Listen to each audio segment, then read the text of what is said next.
Champions ట్రోఫీలో శనివారం Australia, England మధ్య కీలక మ్యాచ్ జరిగింది. కానీ ఈ మ్యాచ్ ప్రారంభానికి ముందు లాహోర్లోని గడాఫీ స్టేడియంలో ఒక తప్పిదం జరిగింది.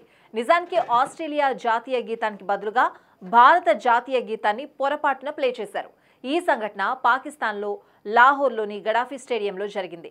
నిర్వాహకులు వెంటనే తమ తప్పును సరిదిద్దుకున్నారు. కానీ ఈ సంఘటన సోషల్ మీడియాలో వైరల్ అయింది. తాజాగా దీనిపై పాకిస్తాన్ క్రికెట్ బోర్డు ఐసీసీ నుంచి సమాధానం కోరింది.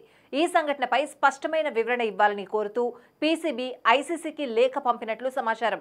ఛాంపియన్స్ ట్రోఫీలో జట్ల జాతీయ గీతం ప్లే జాబితాకు వారి సిబ్బందే బాధ్యత వహిస్తున్నందున ఐసీసీ దీనిపై వివరణ ఇవ్వాల్సిన అవసరం ఉందని పీసీబీ స్పష్టం చేసింది.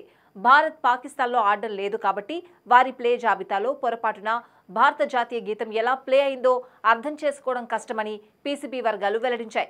శుక్రవారం దుబాయ్లో భారత్, బంగ్లాదేశ్ మధ్య జరిగిన మ్యాచ్లో తమ పేరు లోగోను టెలివిజన్ స్క్రీన్లపై ప్రదర్శించకపోవడంపై పీసీబీ ఐసీసీకి లేఖ రాసింది.